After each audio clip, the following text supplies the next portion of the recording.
For decades, Muslim Canadians have been a reliable voting bloc for the Liberal Party, but this year that loyalty could be facing its most profound test yet. Anger over the war in Gaza has the potential to affect dozens of battleground ridings. Farah Nasser joins us now with more on this. And so, Farah, how is this war in Gaza galvanized the community in this election, and what difference could this make? Well, first, I should point out that Muslims are not a monolith, right? Like any other community, Dwight. So people are going to vote how they vote. But the issue of Gaza and what's happening in the Middle East has galvanized Muslims even before this election or this campaign started. And there are a lot of people who feel in the Muslim community that this is either their number one or number two issue.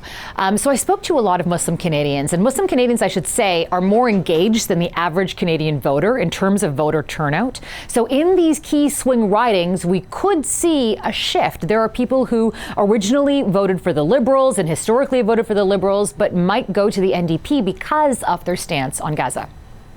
You interviewed Mohammed Faki, well known in the GTA, a longtime Liberal supporter, now voting NDP for the first time. So what was his reasoning? Yes, this was really surprising, Dwight, because if you've covered Mohammed Faki, the head of Paramount Fine Foods, which is this the largest chain of Middle Eastern halal restaurants in Canada, he has been such a big supporter of the Liberal Party. There are pictures with him with Justin Trudeau at his restaurants.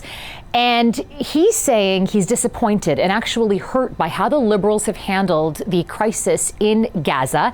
And his own MP, Anita Anand in Oakville, was not one to sign a Palestinian pledge like about 20 other Muslim MPs or people running to be MP.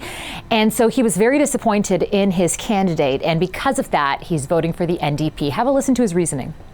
Our children are watching how we're being treated here in Canada just for saying ceasefire.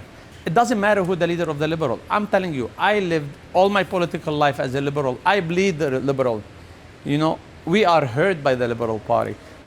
He's encouraging others in the Muslim community to vote principle over party loyalty, Dwight. Beyond Gaza, you mentioned concerns about affordability and rising Islamophobia. How are voters weighing those different issues when making their electoral choices now? Yeah, Islamophobia was also something that we heard time and time again in terms of decision making. And you know what's really interesting, Dwight, is the Muslim community, or some in the Muslim community, feel like the Liberals have not done enough when it comes to Islamophobia. But we also have people in the Jewish community who feel like the Liberals have not done enough when it comes to anti-Semitism. So we've seen also a shift there of Jewish votes going to the Conservatives and potential Muslim votes going to the NDP. So that is one thing to pay attention to this election. The other thing you mentioned is affordability. And I asked a lot of people that because I think that's top of mind for most people in Canada. And while some said, yes, that's my number one issue, the Gaza situation is too, there were some who saw them as connected. Listen to first-time voter Aisha Abdul Razak. I think foreign policy dictates the way that we run our lives here as well, right? Because the way that they view anyone back home is the same way that they're going to view me. Because just because I live here doesn't make me any different to them. So I don't see it as, oh, that's back home and that's here, or that's abroad and that's the Middle East. Those are the problems of the Middle East. I think it goes hand in hand, to be honest. There's been a 67% rise in Islamophobia, Dwight, since 2023. We've seen a huge rise in anti-Semitism as well. So these are issues that voters are paying attention to. Farah, thank you for this. Thanks for having me.